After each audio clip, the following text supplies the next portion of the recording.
পাকিস্তান সফরকে সামনে রেখে গত ৩ আগস্ট ঢাকায় শুরু হওয়ার কথা ছিল বাংলাদেশ জাতীয় ক্রিকেট দলের অনুশীলন ক্যাম্প। তবে ছাত্র জনতার গণ আন্দোলনের মুখে পড়ে এক ফিটনেস টেস্টের পরেই থমকে যায় সেই ক্যাম্প।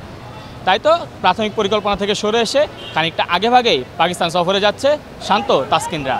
যাওয়ার আগে যথারীতি পারফরম্যান্সেও ইতিবাচক পরিবর্তনের আশা জানিয়ে গেলেন ক্রিকেটাররা। আমার শোল্ডারের প্রবলেমের জন্য আমি টেস্ট থেকে বিরতিতে গিয়েছিলাম, যাতে আমার শরীর ভালো থাকে এবং দেশকে যাতে লঙ্গার ভার্সনে ম্যাচ জিতাইতে পারি। এটাই মুহূর্তে সব কিছু চেঞ্জ হচ্ছে, যাতে আমাদের পারফরমেন্সও ভালো হয় এবং সবাইকে একটু খুশি করতে পারি। আমরা লাস্ট 3 মাস আমাদের টাইগার্সের ক্যাম্প হয়েছে, সো এখানে প্র্যাকটিস হয়েছে, ফিটনেস হয়েছে। লাস্ট 1 মাস ধরে আমরা প্র্যাকটিস ম্যাচ খেলছি, সো এনাফ অনেক প্র্যাকটিস হয়েছে আর কি।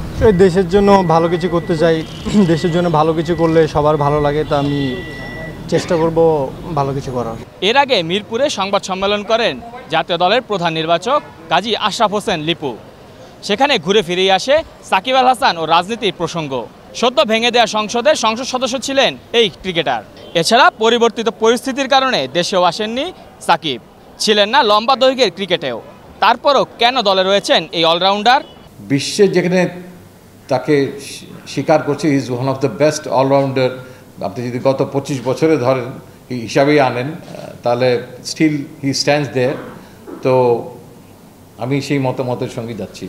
আমাদের তো একটা ছক আছে, ছকের মধ্যে থেকে আমাদেরকে হিসাব করতে হবে। এখন কে কত বড় স্ট্যাটাস, যদি কেউ অনেক বেশি একটা স্ট্যাটাসও দিয়ে থাকতো, আমি সেটি কি ক্রাইটেরিয়া হইতো তার সিলেকশনের জন্য? Certainly not. তার এক্ষেত্রে তার মেধাটা, ক্রিকেটীয় মেধাটাই সবচেয়ে আগে থাকতো।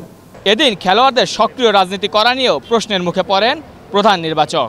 বোর্ডের একটা স্পেসিফিক আমার মনে হয় দিক নির্দেশনা যদি থাকে, তাহলে মনে হয় ভালো হয়। তাহলে আর কেউ কোনো খেলোয়াড় আর রাজনীতিতে যাওয়ার আগে চিন্তা করবেন যে তার প্রায়োরিটি কোথায়। মানে এই রাস্তাটা আমার মনে হয় বন্ধ হওয়া উচিত। If you are national asset, আপনার পিছনে অনেক ইনভেস্টমেন্ট থাকে আপনাকে সেই পর্যায়ে নিয়ে যাওয়ার জন্য। তারপর অলওয়েজ সাডেন যখন আপনার খেলোয়াড় হিসেবে দেশকে আরও সার্ভিস দেওয়ার সুযোগ আছে, অলওয়েজ সাডেন আপনি যদি মানে কোনো রাজনৈতিক ক্যারিয়ার যদি এমন হয় আপনি বিল্ড আপ করে এসছেন, that is different. Always sudden আপনার জাস্ট পজিশনের আলোকে যদি আপনি শিফট হয়ে যান সেখানে, আমার মনে হয় সেটা হলে দেশই বঞ্চিত হয়। আগামী 21 আগস্ট রাওয়ালপিন্ডিতে শুরু হবে 2 ম্যাচ টেস্ট সিরিজের প্রথম ম্যাচ। সেখানে যথারীতি ভালো করার আশাবাদ জানালেন প্রধান নির্বাচক।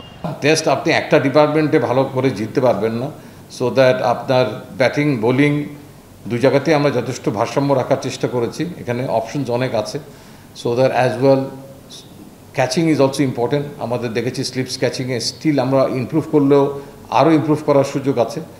সে মানে নতুন বলে সেই জায়গাগুলোতেই যায়, নতুন বলে আমাদের একটা আলাদা স্ট্রেংথ আছে। But Rawalpindi is bit flat wicket, এখান থেকে ফলাফল বের করে আনাটা অনেক সময় কঠিন হয়। বাট ডিপেন্ড করে যে কোনো একটা পক্ষ যদি খারাপ ব্যাটিং করে তাহলে সেখান থেকেও ফলাফল আসতে পারে।